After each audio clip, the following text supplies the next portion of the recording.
A dagger of betrayal glinted in the morning light, but its blade wasn't sharp. It was covered in words. "Sign it, or bugger off," my husband sneered, waving papers in the home I paid for entirely. He smiled with a condescending grin, as if forcing me out was a win. I signed, put my keys on the table, and walked away, leaving him with his illusion of victory. The next morning, the sharp cry of his elite lawyer ripped through the air at 7 a.m. "Do you have any idea what you just let her do? We need to talk about the house." Leo's voice sliced through the darkness, and I found him sitting in my office chair, fully dressed, with a briefcase at his feet. He had arranged my own financial documents on the desk, bank statements, mortgage papers, the title deed, as if they were evidence in a court. "I've run a few numbers," he continued, pulling a new legal pad covered in figures. "It's time we discuss who really owns what in this marriage." The briefcase was new, brown leather with combination locks, the kind of accessory worn by blokes who want to look important in meetings they'll never attend. Leo positioned himself behind my desk as if he belonged there. The same desk where I built Almeida and Vasconcelos Consulting from the ground up, turning it into a 7-figure business. The morning light from the window highlighted dust motes floating between us, and I noticed he'd moved my achievement awards to make room for his legal pad. "You went through my files." It wasn't a question. This was the locked cabinet where I kept original documents, multi-million-dollar contracts, and confidential client information that required NDAs just to discuss. "Our files," Leo corrected, tapping his pen on the pad. "Marriage is a partnership, Charlotte. 50-50. That's what my lawyer told me." Those words hung between us as I took in the man I'd married 4 years earlier.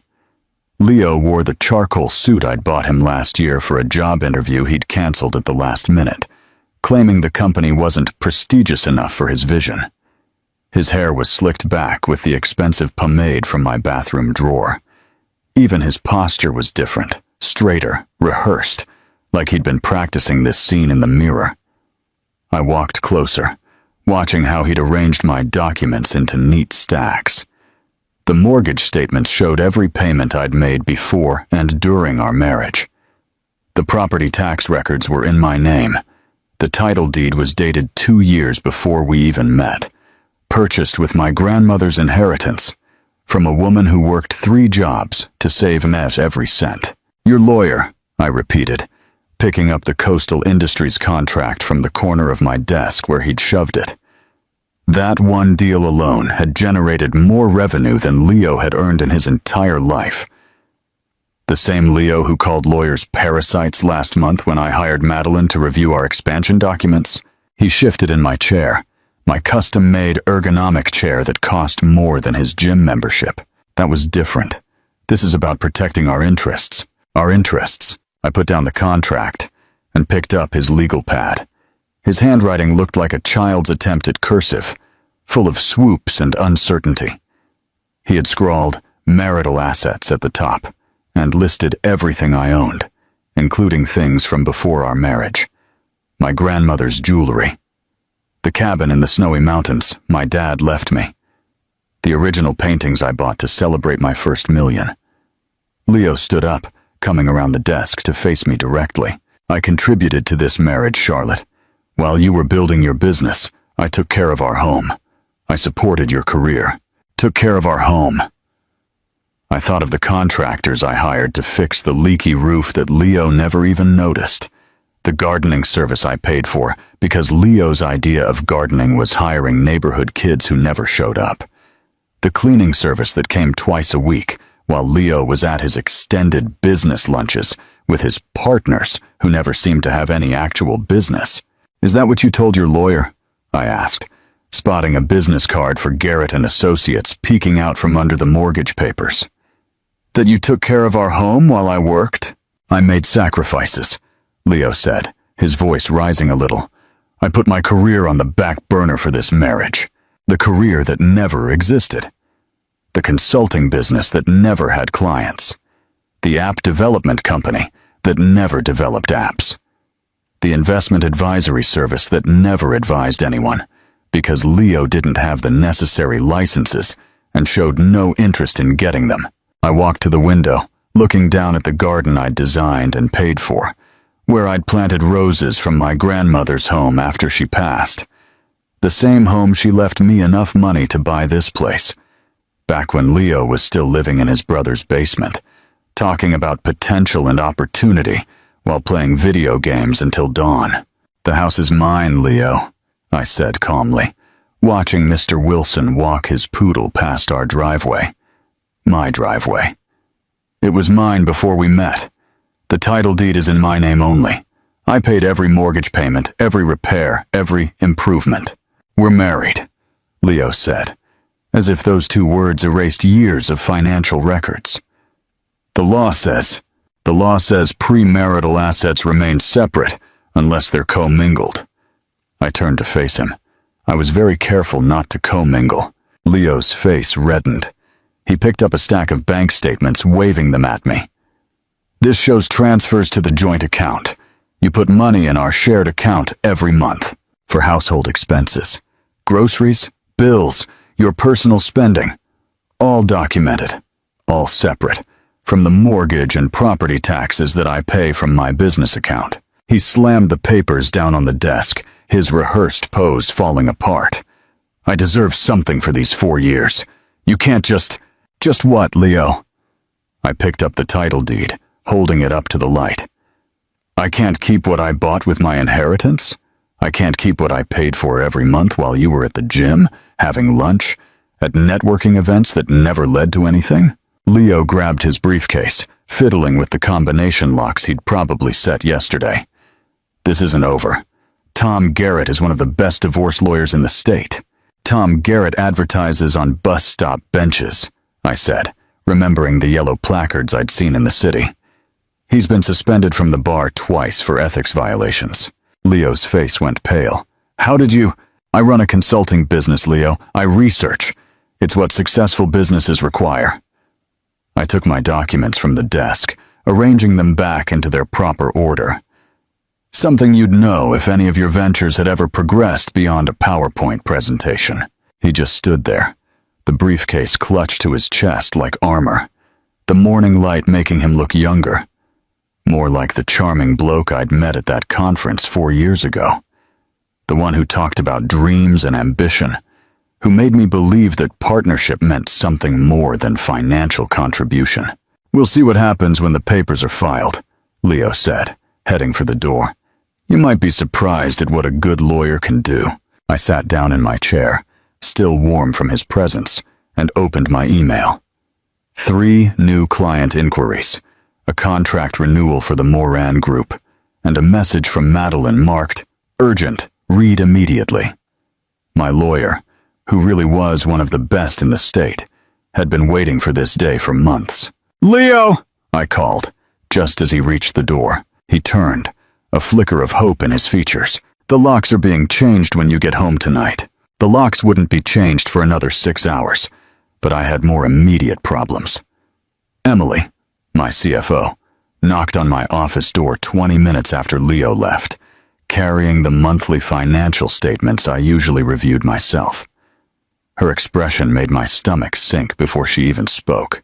"I wasn't sure if I should bring this straight to you," Emily said, placing the folder on my desk with unusual hesitation. She'd been with me for 3 years, hired right out of uni, and had never seemed so uncomfortable. "Leo picked these up from accounting yesterday. Said he was helping with the monthly review." I opened the folder, scanning the credit card statements first. Everything looked normal until the 3rd page.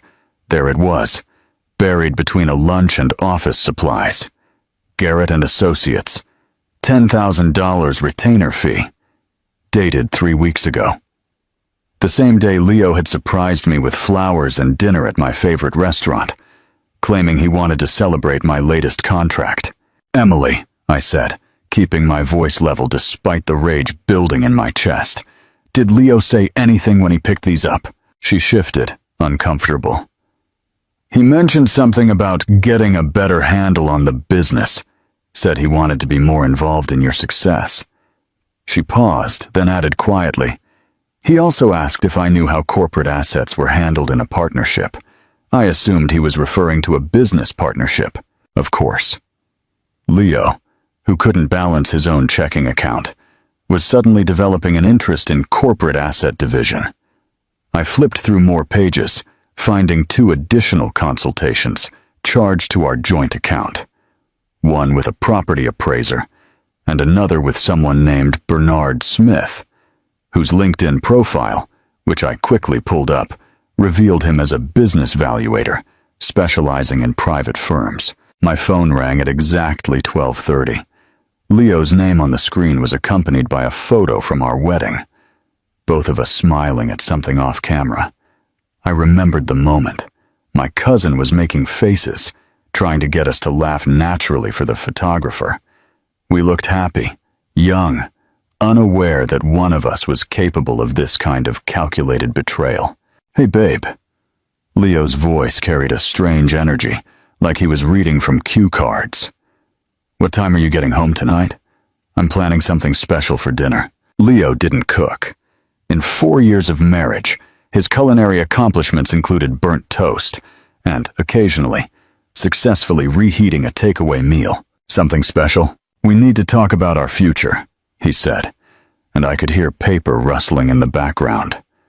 "About making some changes that'll benefit both of us."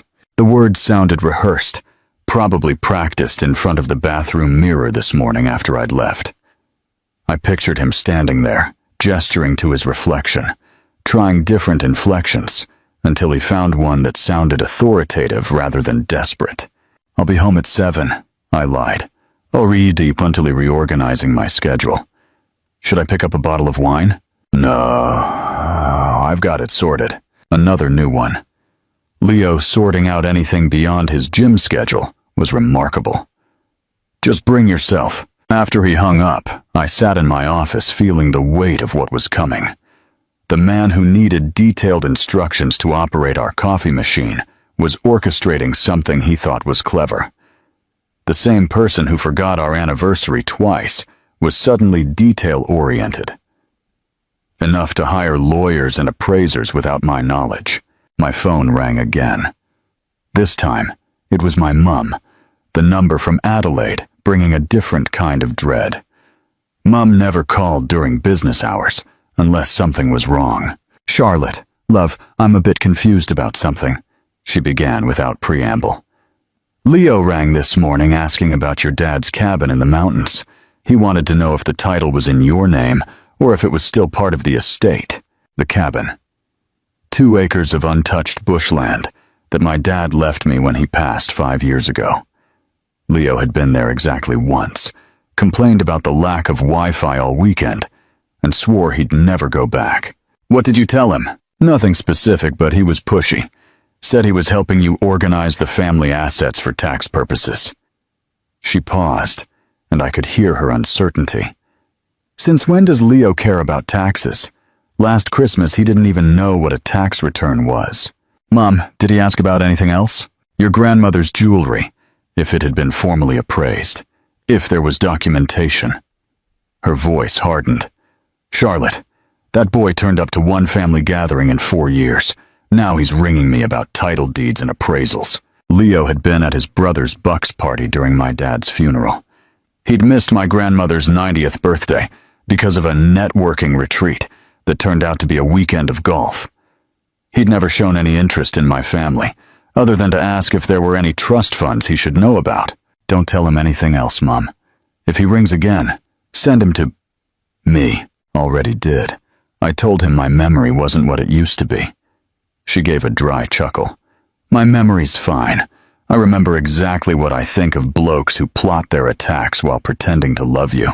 After my mom hung up, I made my own call. Madeline answered on the second ring, her voice crisp and professional, even though I was calling her on her personal number. "Charlotte, I figured you'd be calling. You were expecting this?"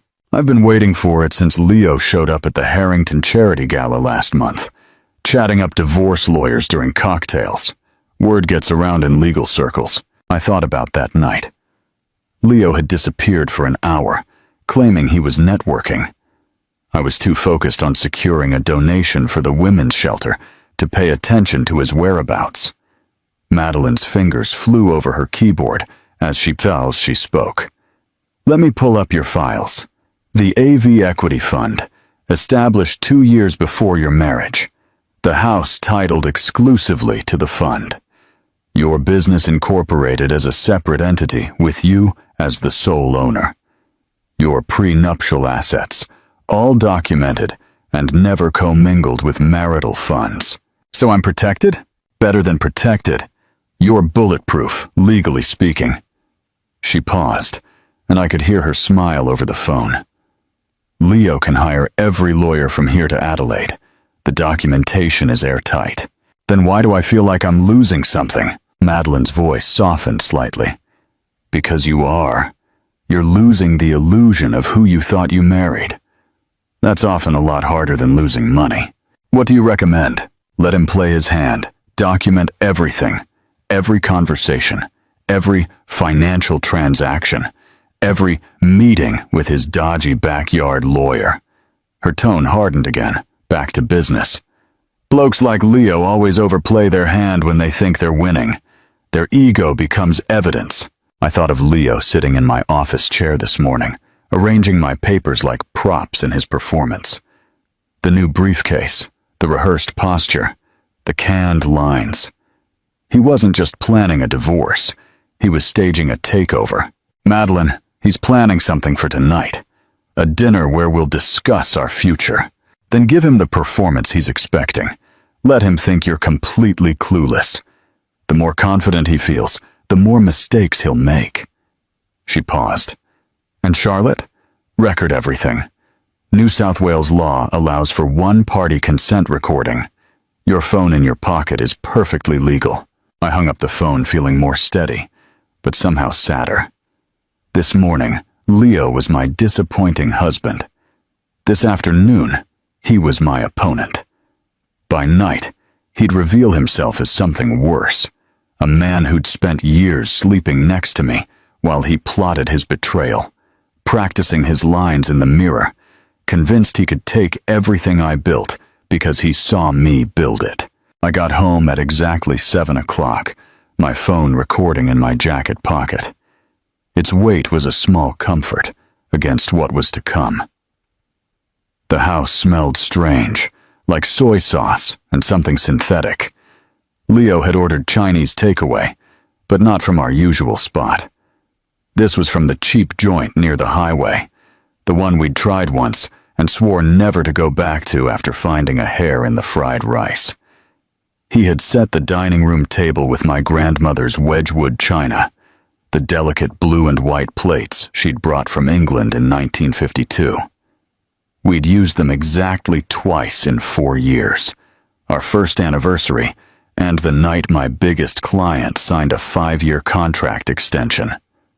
Leo had complained both times about having to hand wash them, saying it was pretentious to own plates you couldn't put in the dishwasher. Now he moved around my kitchen with an unfamiliar purpose, dishing out chicken chow mein and beef and broccoli onto china that had survived 2 world wars and 3 generations, only to be used as props in Leo's performance.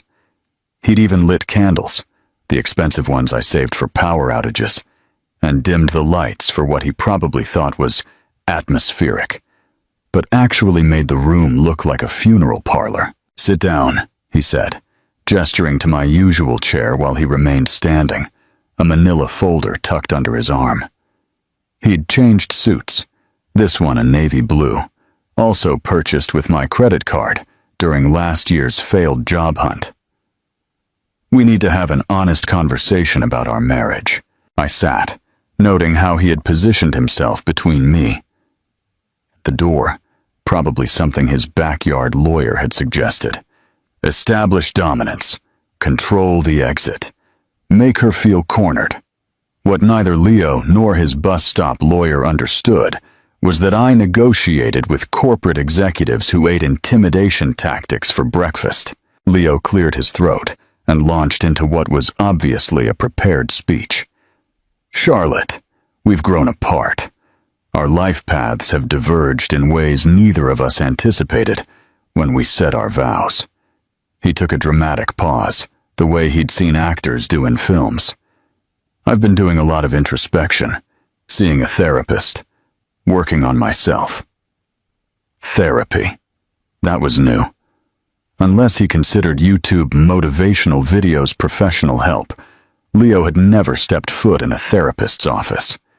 He continued, his voice taking on the smooth cadence of a bad TED Talk. I've realized our marriage has become unbalanced. You're consumed by your work, and I've been left to manage everything else alone. The emotional labor, the household management, the sacrifice of my own dreams to support yours. I reached for my water glass, letting him continue his monologue while I studied his face. He had practiced this in front of a mirror, probably several times. His gestures were too coordinated, his pauses too calculated. Even the way he'd placed his hands on the back of his chair was staged. I think it's best we go our separate ways, he continued, finally sliding the manila folder across the table, nudging aside a container of sweet and sour sauce. I've prepared some papers that I believe are fair to both parties.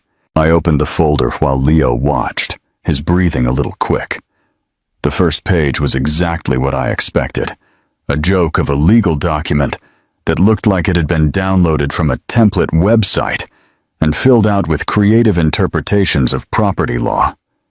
He was demanding the house, citing his contributions to its upkeep and maintenance. He wanted alimony based on his career sacrifices.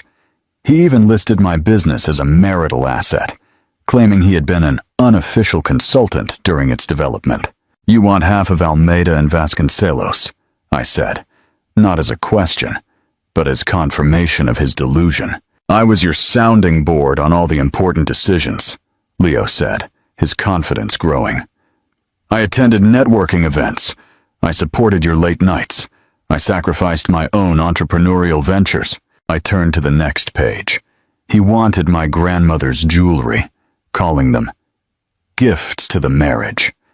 The cabin in the snowy mountains was listed as joint recreational property. Even my car, purchased 6 months before we were married, was somehow classified as a shared asset. Leo moved closer, standing over me now. This is what's fair, Charlotte. What we built together should be divided equally. I continued to read in silence, my expression neutral, while inside I was cataloging every ridiculous claim, every legal impossibility, every piece of evidence that Leo had no understanding of what he really signed this morning in my office. The papers he'd so carefully arranged on my desk had been a decoy. Documents I'd left accessible, knowing his curiosity would override his limited attention span. Leo's patience was wearing thin. Well, are you going to sign? I put down the papers and looked at him. You want the house? I deserve the house. I made it a home while you treated it like a hotel. And my business? Our business. Built during our marriage. Community property. The cabin in the snowy mountains? Where we made memories as a couple. Each lie was delivered with increasing confidence, as if repetition could turn fiction into fact. Leo spent exactly 1 night at the cabin in the snowy mountains, complained the entire time, and left early, claiming allergic reactions to pine trees that mysteriously never affected him during the Christmas season. I picked up the pen he'd placed next to the papers, a blue Bic, not even a good one, and he recoiled, anticipating victory. His phone was already in his hand, probably ready to text his brother or his gym mates about his successful negotiation. No, I said simply, dropping the pen. Leo's face so flushed. What do you mean no? I mean no, I'm not signing these papers. His rehearsed pose cracked like cheap paint. You have to sign. It's what's going to happen. I've made my decision. Your decision? I stood up slowly, matching his height in my heels. Your decision about my house, my business, my inheritance? Leo's hands clenched into fists. Our house, our business, 4 years of marriage makes it all ours. That's not how property law works, Leo. He slammed his palm on the table hard enough to make the china rattle. Don't you dare give me a lecture on the law. My lawyer says.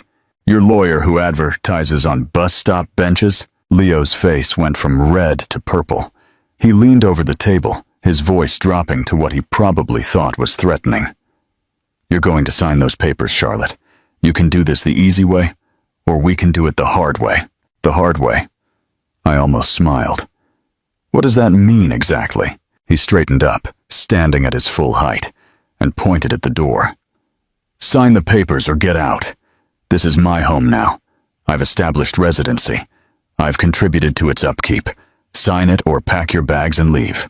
The words hung in the air between us, exactly as Madeline had predicted. Leo had delivered his ultimatum exactly as his budget lawyer had probably coached him, without understanding that he had just committed several legal blunders in under 30 seconds. All now recorded on my phone. I picked up the pen again, and Leo's entire body relaxed, victory etched on his features. I signed each page slowly, deliberately, making him watch every signature. My name flowed across the signature lines with the same precision I used for multi-million-dollar contracts. Every letter perfectly formed. When I finished, I put the pen down and took my house keys from my pocket, placing them next to the signed papers with deliberate ceremony. My wedding ring came next, the platinum band I'd bought myself when Leo claimed rings were old-fashioned symbols of ownership. The irony was not lost on me. I stood, picked up my handbag, and walked toward the door without a word. Leo called after me, his voice carrying a mix of confusion and triumph. That's it. You're just leaving. I paused at the entryway, looking back at him standing there between the takeaway containers and the stolen china, holding papers he didn't understand, celebrating a victory that existed only in his imagination. I said nothing. There was nothing to say that wouldn't be better delivered through legal channels.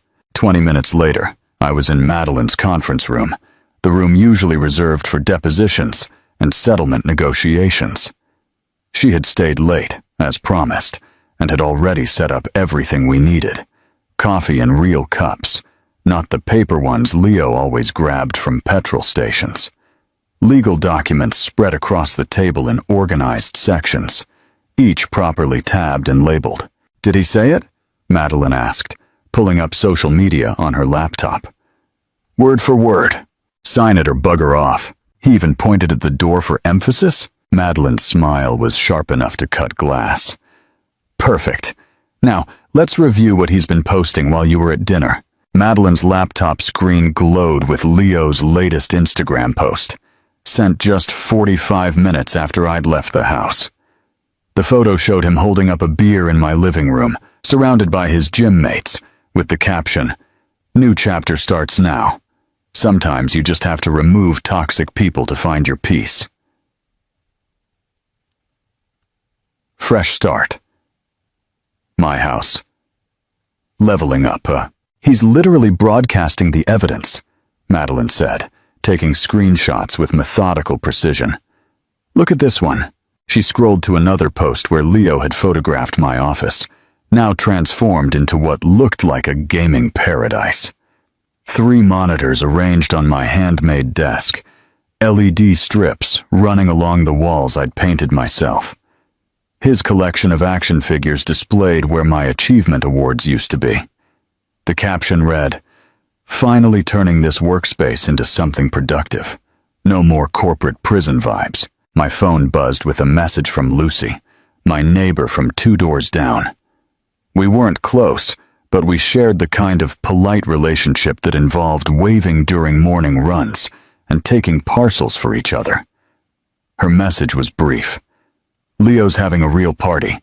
Just saw him giving about 10 blokes a tour. He's telling everyone you abandoned the marriage for your career. Thought you should know." Another message came immediately, this one with a video attachment. Lucy had filmed from her kitchen window, capturing Leo on the balcony with his brother and several blokes I recognized from his gym. His voice carried clearly across the quiet street. She chose spreadsheets over family. I gave her an ultimatum, and she just walked away. Can you believe it? 4 years of me supporting her ambition, and she couldn't even fight for us. I left my phone on the marble counter of the hotel suite bathroom.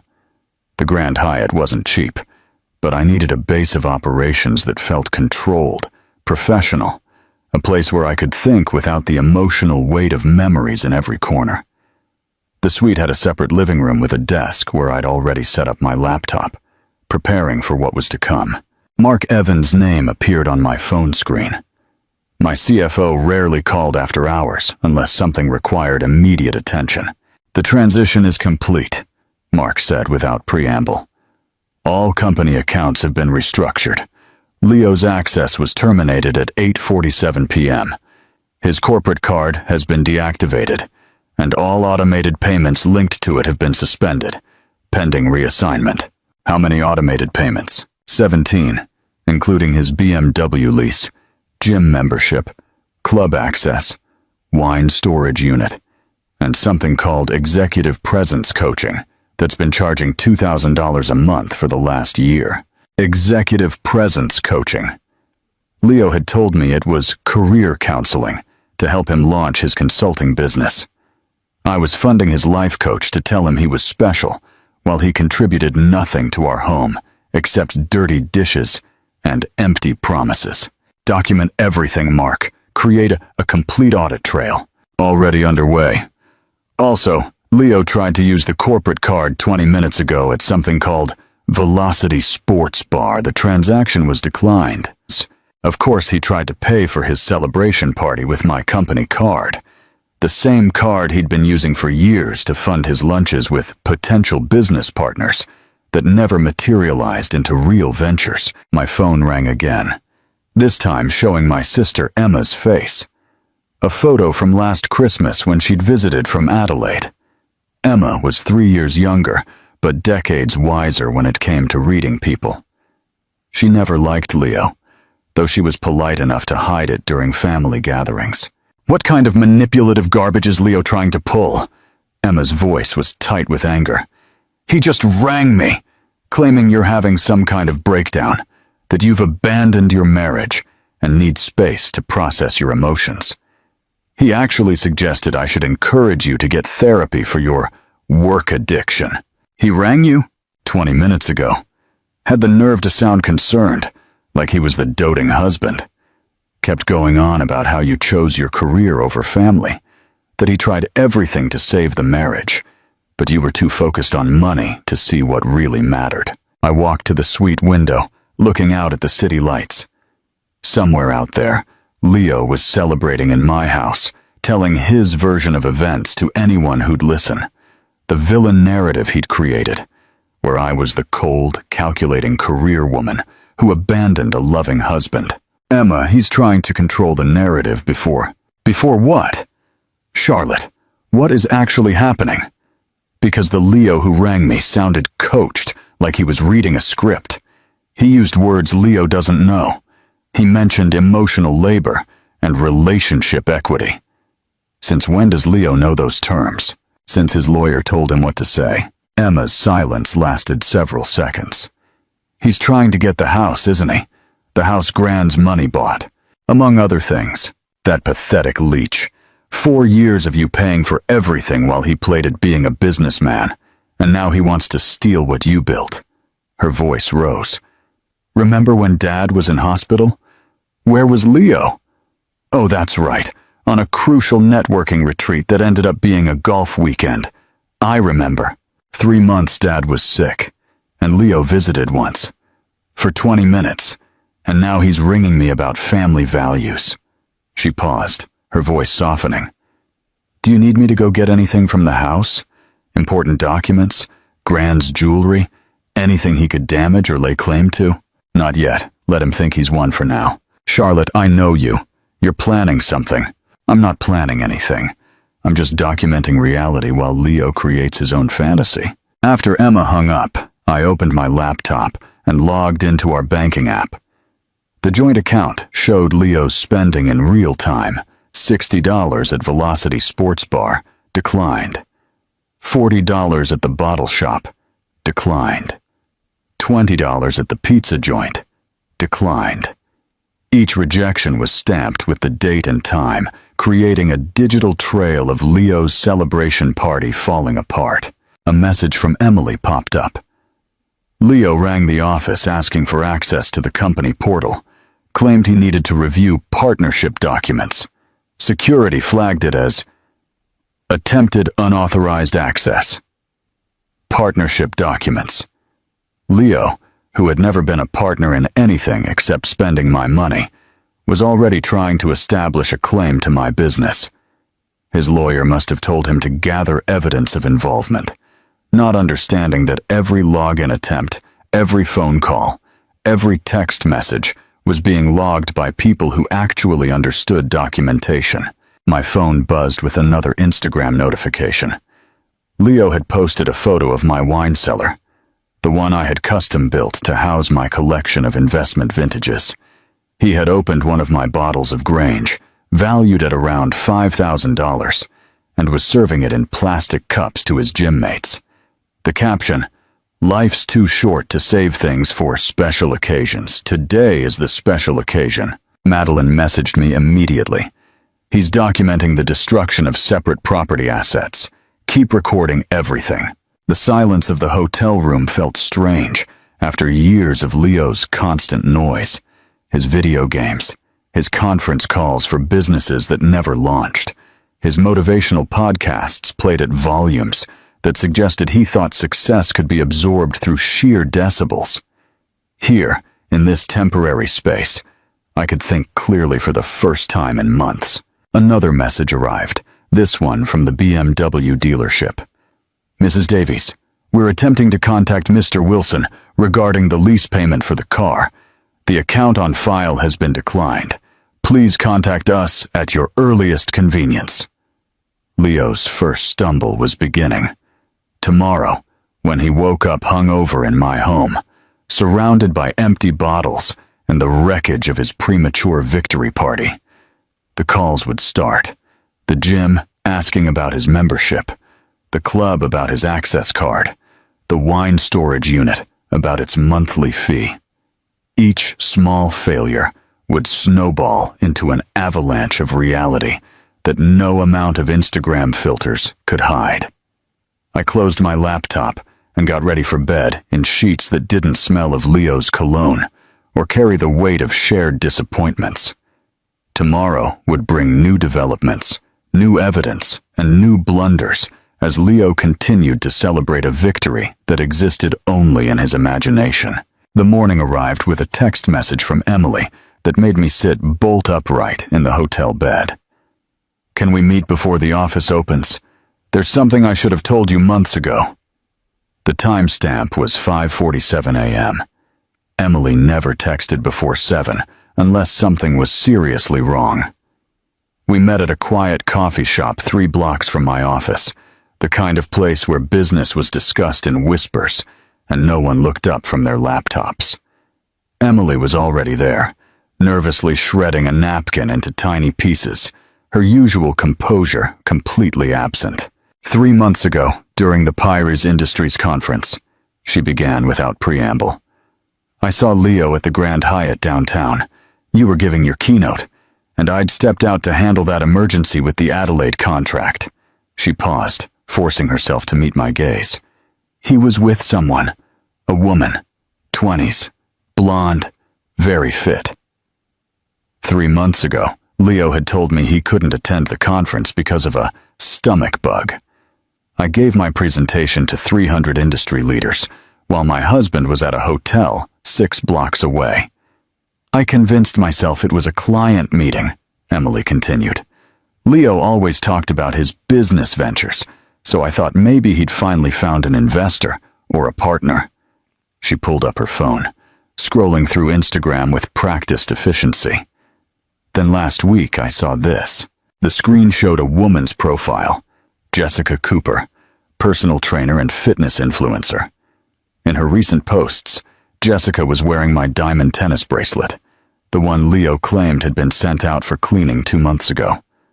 Another photo showed her with my Cartier watch, a birthday gift that was supposedly lost during our last holiday. My grandmother's pearl necklace adorned her neck in a gym selfie. "These are all your pieces, aren't they?" Emily asked calmly. "I recognize them from company events."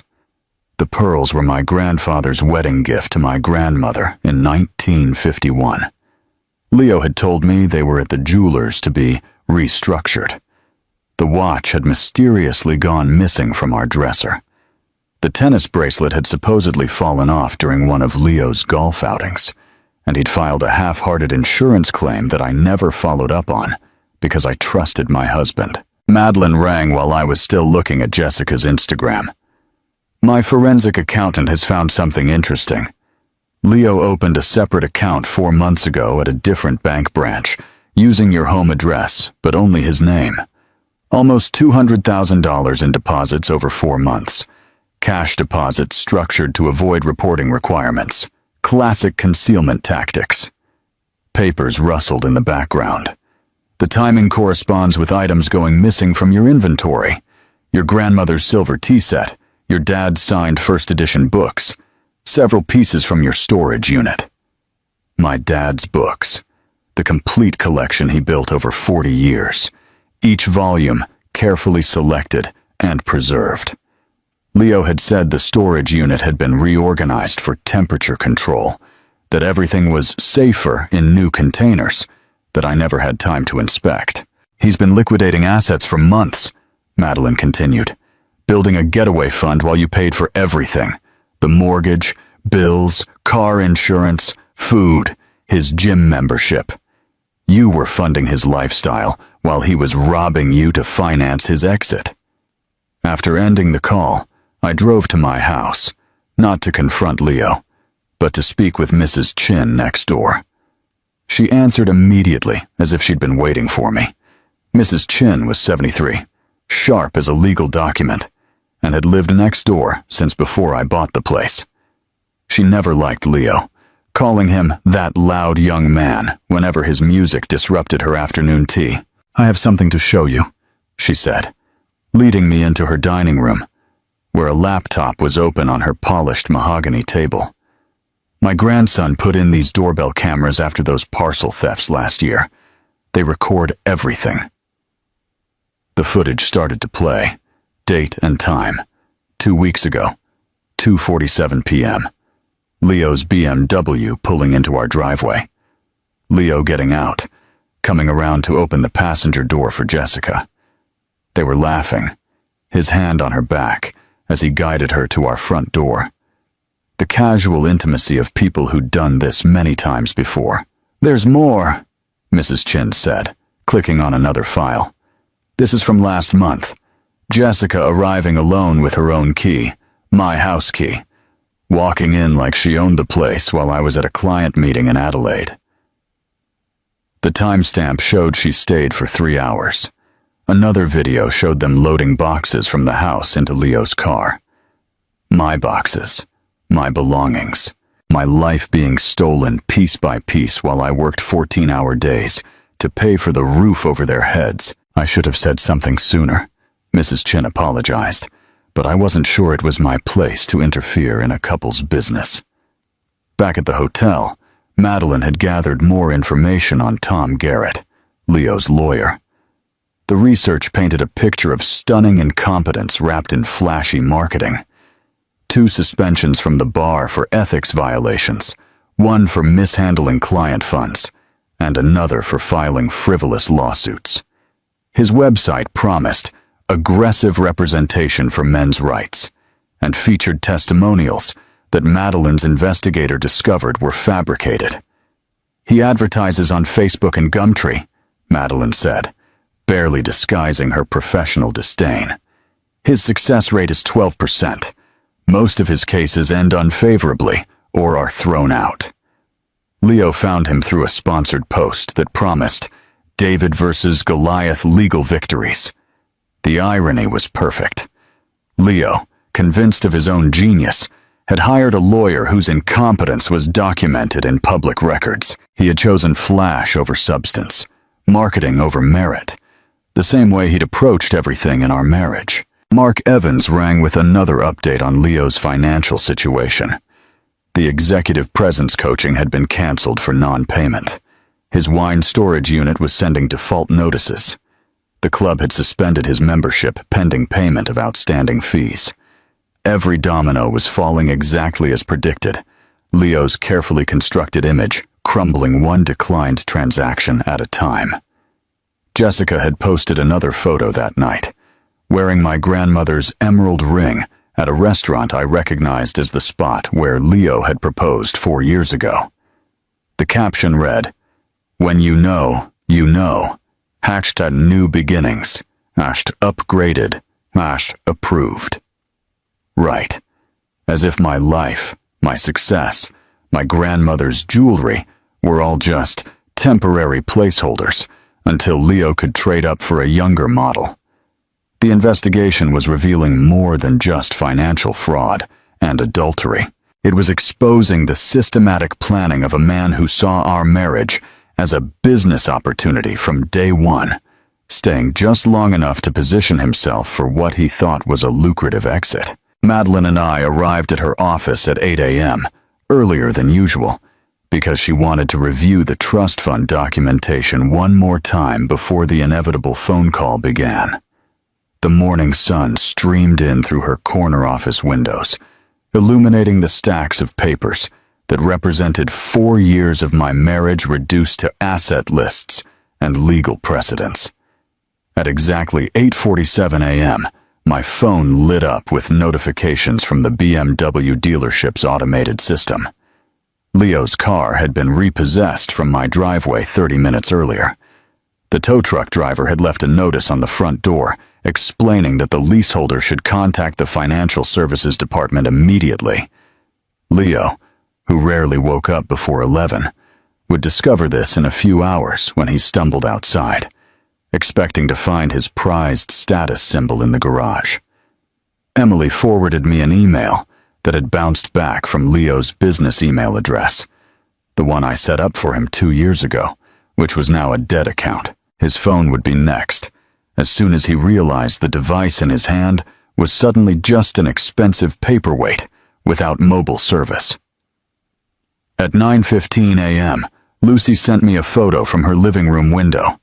Leo was in my driveway in his pajamas, staring at the empty space where his BMW should be, holding the repossession notice as if it were written in a foreign language.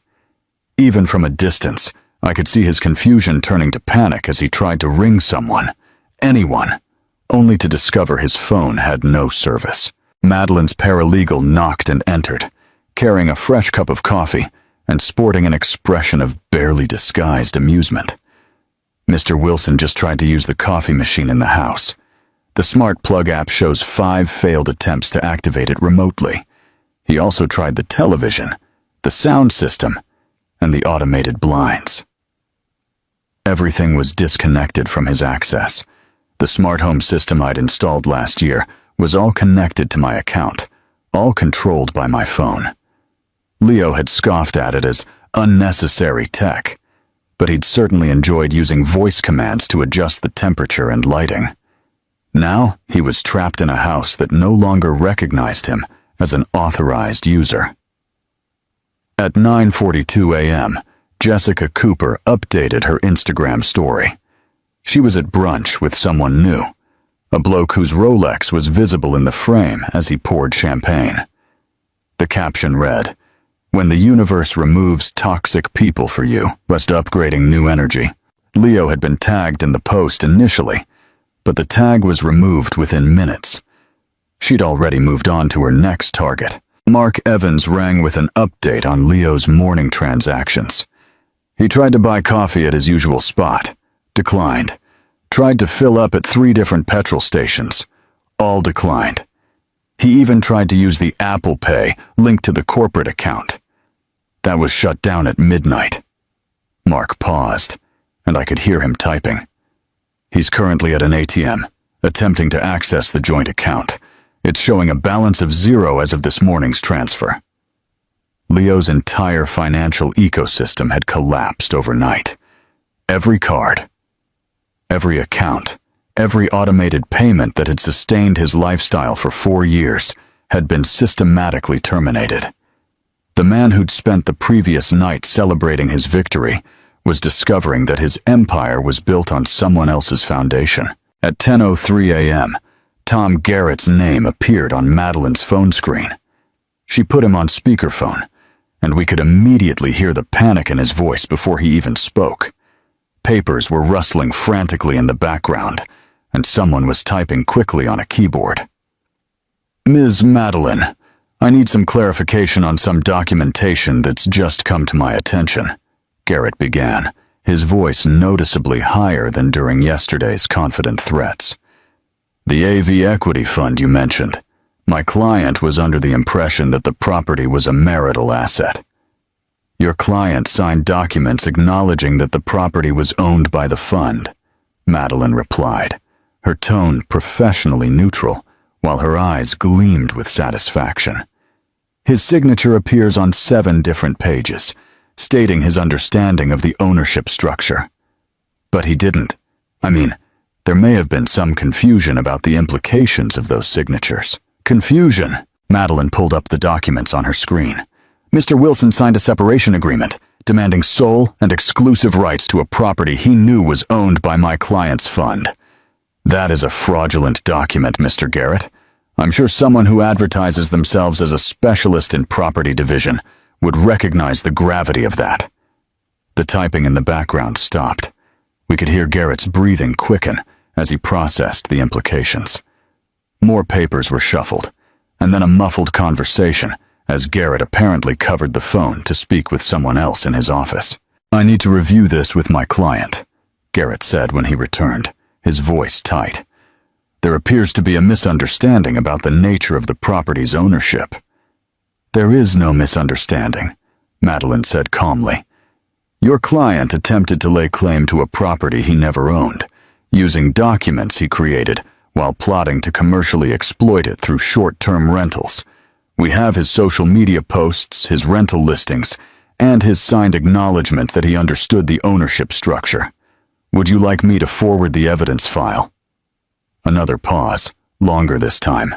Then, Garrett's voice, barely controlled, speaking to someone in his office but clearly audible through the phone. "Get Leo Wilson on the phone immediately." We heard the speakerphone being turned on in Garrett's office, and then Leo's voice, panicked and angry. "Tom, what is happening? My car's gone. My cards don't work. I can't even make a bloody coffee in my own house." "It's not your house," Garrett said flatly. "It was never your house. What are you talking about? I have the separation agreement." She signed it. Garrett's composure finally broke completely. His voice rose to a near shout, forgetting Madeline and I were still on the line. "Do you have any idea what you just let her do? You signed documents claiming ownership of a property held in a trust established before your marriage. You committed fraud, Leo. Document fraud. She didn't give you anything. You gave her evidence to bury you." The silence that followed was absolute. We could hear Leo breathing on the speakerphone, fast and shallow, as reality finally penetrated his delusions. Madeline unmuted our phone. "Mr. Garrett, we are prepared to give your client 72 hours to vacate, provided he does not damage any property or remove items that don't belong to him. After that, we'll proceed with formal eviction and criminal charges of fraud." Garrett's panicked voice still echoed through Madeline's office as we heard Leo in the background yelling something about squatters' rights and residential tenancy laws. The call ended abruptly, with Garrett saying he needed to review case precedents immediately. Madeline closed her laptop with a snap of satisfaction and looked at me across her mahogany desk. "The eviction notice will be served tomorrow morning at 7, she said, pulling up the police portal on her screen. "Detective Constable Moran has already been briefed on the situation. He's handled dozens of these cases where someone claims possession with no legal basis." The next morning, I watched from my hotel room window as the sun painted the city in shades of gold and amber. At precisely 7 a.m., my phone buzzed with a message from Lucy, my observant neighbor. She attached a video of Constable Moran walking up my driveway in his uniform, carrying official documents that would formally begin the removal of Leo from my property. 20 minutes later, my phone rang. Leo's number appeared on the screen, calling from a landline, since his mobile service had been terminated. I answered on the third ring, keeping my voice neutral and professional. "Charlotte, we need to talk about this situation," Leo began, his voice lacking its usual manufactured confidence. "This has all gotten out of hand. Maybe we should sit down and discuss this like adults." "We did, Leo. You presented me with separation papers demanding my house, my business, and my inherited assets. I signed exactly what you asked me to sign. That was just a negotiation tactic. You know how lawyers are. They always start high." His voice cracked slightly, the desperation beginning to show. "We could resolve this ourselves. Maybe try counseling. Remember how good things were in the beginning." The beginning.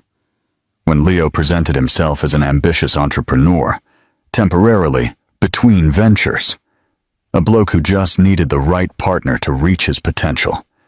I mistook his confidence for competence, his dreams for plans, his promises for potential. "Leo, the AV Equity Fund was established 2 years before we met. Every mortgage payment came from my business account. You signed documents acknowledging that you understood the ownership structure. There's nothing to resolve." His tone shifted from conciliatory to aggressive in seconds. "You set me up. You knew what you were doing all along. This whole marriage was just a business arrangement to you."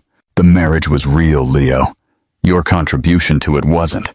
For years, you never paid a single household bill, never contributed to the mortgage, never even bought groceries, unless it was with my credit card. I supported you emotionally. I took care of our home. I sacrificed my career." His voice rose to a near shriek, the same rehearsed lines his lawyer had probably given him. "You played video games while I worked 14-hour days. You went to the gym while I was negotiating multi-million-dollar contracts. You had affairs while I was at conferences earning the money you were spending." I kept my voice firm, factual, without emotional inflection. "You didn't sacrifice anything because you never had anything to sacrifice." The silence stretched for several seconds before Leo's voice came back, smaller now, almost pleading. "Where am I supposed to go? I have no money. My car's repossessed. You've destroyed my life. Your brother is coming with a removal truck this afternoon. You have 72 hours to remove your personal belongings. Anything you actually own, not anything purchased with my money or claimed as mine." Leo's brother, Daniel, arrived at 2 p.m. with a removal truck that looked too big for what Leo actually owned. I watched through Mrs. Chin's security camera as Daniel helped Leo load his belongings. The gaming chair he bought with last year's consulting bonus, which was actually my quarterly dividend. The gym equipment purchased during his fitness influencer phase, financed by my annual bonus. The vision boards he created during his life coach certification, a program I paid for that he never completed. Lucy sent me updates throughout the afternoon. "They're arguing about the television," she messaged. "Leo insists it's his. Daniel just showed him the receipt on your credit card statement." Another message 20 minutes later showed Leo standing in the driveway, gesturing wildly at neighbors who pretended to check their mail or water their already sodden gardens. Mrs. Chin had positioned herself on her veranda with a cup of tea, watching the proceedings with a keen interest. Mr. Wilson walked his poodle past the house 3 times, each lap a little slower than the last. Leo tried to take the exercise bike, arguing he was the only one who used it.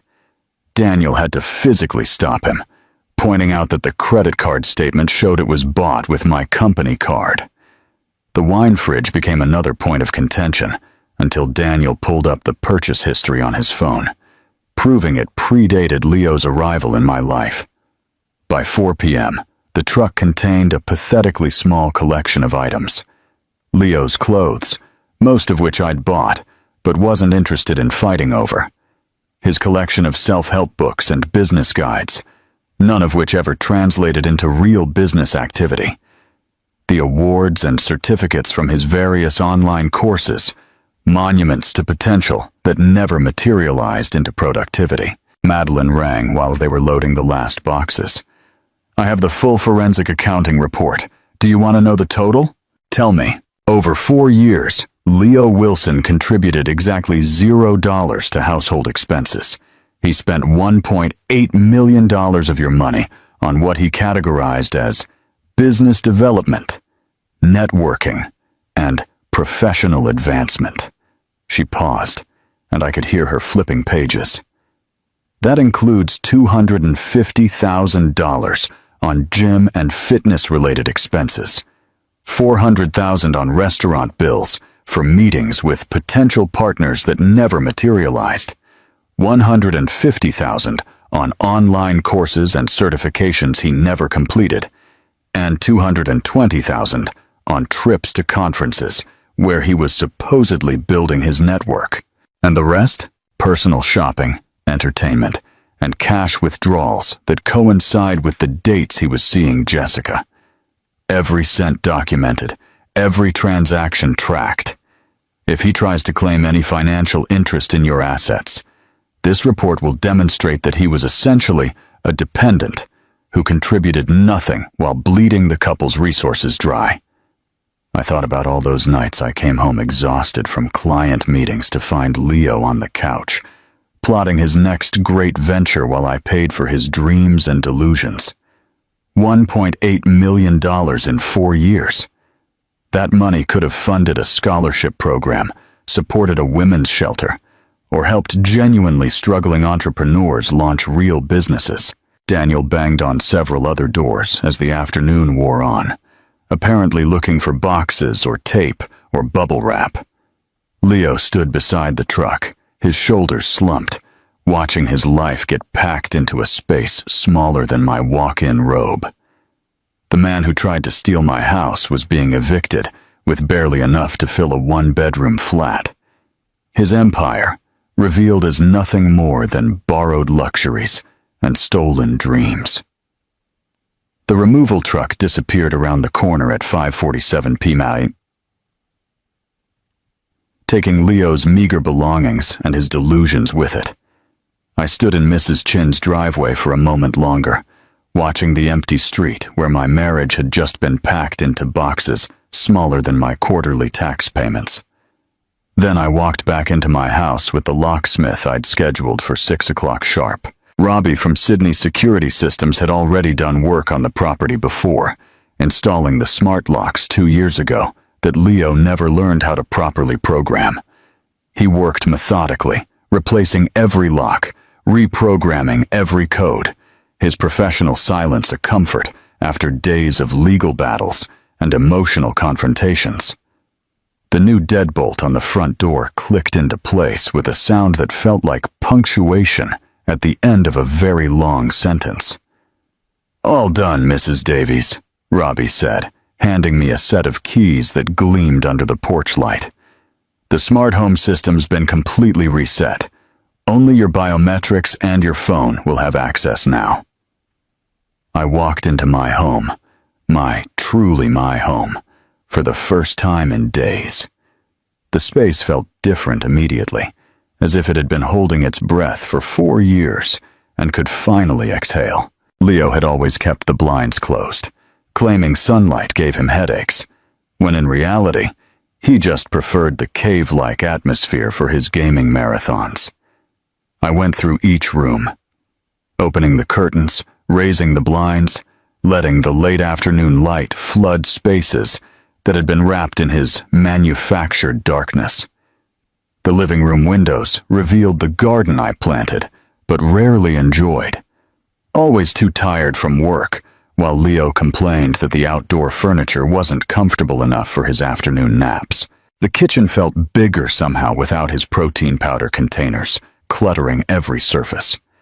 His collection of energy drinks that left marks on my grandmother's wooden table. I opened the windows that had been closed since winter, letting the fresh air replace the mix of his cologne and whatever supplement he was taking for his latest fitness transformation. The Limp Express cleaning crew arrived the next morning for a deep clean. Not because the house was dirty in the conventional sense, but because I needed every trace of Leo's presence professionally erased. They worked their way through each room with industrial-grade equipment, steam cleaning the carpets where he spilled his sports drinks, sanitizing the bathrooms where he left his expensive skincare products that never made him look younger, just more desperate.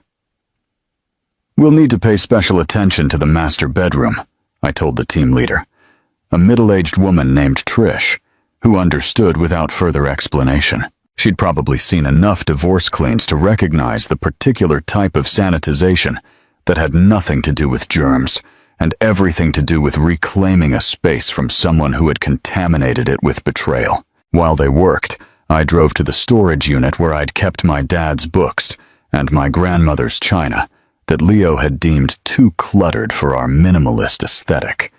His term for empty space was too lazy to decorate. Box by box, I brought back the pieces of my life I'd hidden to make room for his ego. The collected works of Patrick White that Leo called depressing. The Victorian writing desk where my grandmother wrote her letters, which Leo said ruined the modern flow of the living room. The transformation of my office took 3 days. Where Leo's vision boards had covered the walls, I hung back up my achievement awards. The Partner of the Year plaque from Mistress Industries. The Excellence in Innovation certificate from the State Business Council. The first dollar of Almeida and Vasconcelos Consulting, earned not from dreams, but from the hard work that Leo never understood. His garage gym equipment had already been removed, leaving a vast empty space that echoed with possibility. In a week, contractors turned it into the library I'd always wanted. Floor-to-ceiling bookshelves filled with the collection Leo scoffed at as pretentious. Hardback editions he called a waste. First editions he'd tried to sell behind my back.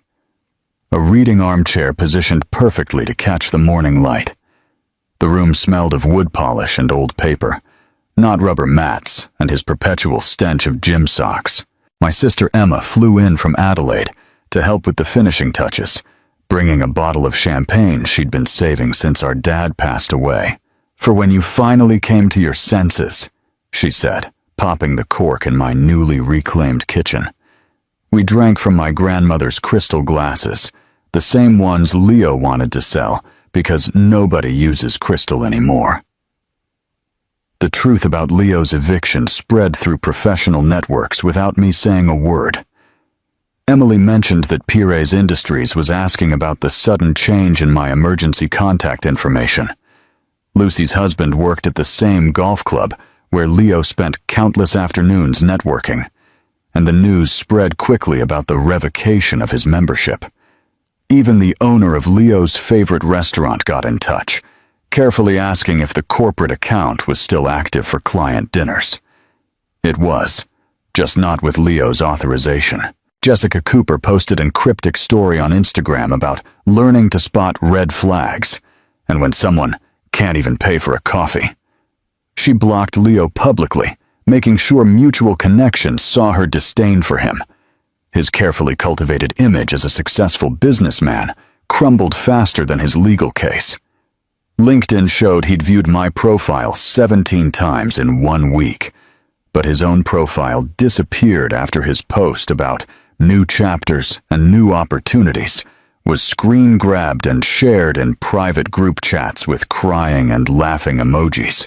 6 months later, on a warm September evening, I hosted my first dinner party since reclaiming my home.